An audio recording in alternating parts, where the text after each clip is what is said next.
एकादश के प्रमुख विषय, कक्षा एकादश के प्रमुख विषय कृषि विज्ञान के महत्वपूर्ण विषय कौन कौन से होंगे?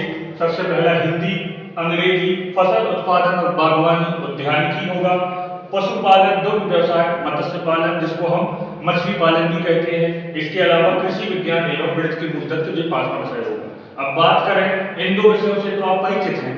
इन 3 विषयों में आपको क्या पढ़ना होगा उसकी हम जानकारी आपको शॉर्ट तरीके से बतलाते हैं। सबसे पहले फसल उत्पादन और उद्यानिकी बात करें तो फसल उत्पादन की, जैसे हमारे आसपास कुछ प्रकार की फसलें होती हैं, रबी की फसलें, खरीफ की फसलें, जायद फसलें, नकदी फसलें। इन्हें विशेष मौसम में बोया जाता है, काटा जाता है। रबी की फसलें जैसे कि अभी सीजन चल रहा है, जो फसलें अक्टूबर नवंबर में बोई जाती हैं और मार्च अप्रैल में काटी जाती हैं, गेहूं, चना, है ना, मटर वगैरह। और खरीफ की फसलें जो जून जुलाई में बोई जाएंगी और अक्टूबर नवंबर में काटी जाएंगी। ठीक है, दकम बाज चाटी मूंगो, इतने क्या रख सकते हो आप? दकम बाज चाटी मूंगो।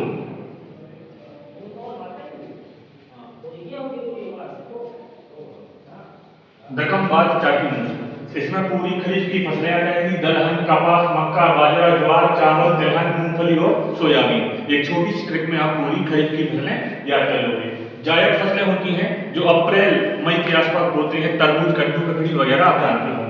इसमें हमें फसल उत्पादन के बारे में पढ़ना है, बीजों का चयन करना है, कैसे बुआई होती है, उर्वरक, खाद वगैरह, इसके बारे में सिंचाई प्रणालियां होती हैं, कैसे हम फसलों को सिंचाई कराते हैं। पहले ड्रिप सिस्टम चलता था, वर्तमान में है ना कई प्रकार के सिस्टम चलने लगे हैं। फसलों में कीट, उनसे बचने के लिए हम लोग दवाई छिड़काव करते हैं। उसके बाद बागवानी में फल उत्पादन, सब्जी उत्पादन, फूल उत्पादन।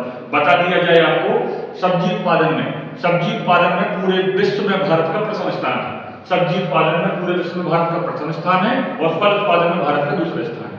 ठीक है, इसके बाद हम बात करें उद्यानिकी में, हमें यहाँ बागवानी, सब्जी उत्पादन, फल उत्पादन के बारे में पढ़ना है। बात करें पशुपालन की, पशुपालन में जैसे कि हम अपने घरों में गाय भैंस को पालते हैं, ठीक है, इसी प्रकार बड़ी बड़ी फैक्ट्रियों उद्योगों में इनका पालन किया जाता है। इनकी जो उत्पाद होते हैं मार्केट में बेचे जाते हैं। गाय, भैंस, बकरी, भेड़, सुअर, घोड़ा, मछली वगैरह, इनका पालन ही कहलाता है पशुपालन। मुख्यतः पशुओं को पालना, उनकी देखरेख करना, प्रजनन, है ना, उनके आहार पोषण की जानकारी यहाँ आपको पढ़ाई जाएगी। इसके बाद हम बात करें कृषि विज्ञान और गणित के मूल तत्व की, जिसमें हम आपको बतलाएंगे कृषि की परिभाषा। कृषि की परिभाषा के बाद महत्व क्षेत्र बतलाएंगे, मृदा, मिट्टी कितने प्रकार की होती है, जलोढ़ मिट्टी, काली मिट्टी, लाल भूरी मिट्टी, अपन ने पढ़ा होगा इससे। फसल उत्पादन के पूरे प्रकार आएंगे, जल प्रबंधन, सिंचाई प्रणालियां आएंगी और जैविक खेती, कृषि यंत्र आएंगे। अगर आपको यह विषय अच्छा लगे तो इसको जरूर लें, क्योंकि बहुत इंटरेस्टिंग विषय है, थ्योरी बेस्ड सब्जेक्ट है और इससे अच्छे सब्जेक्ट शायद ही नहीं।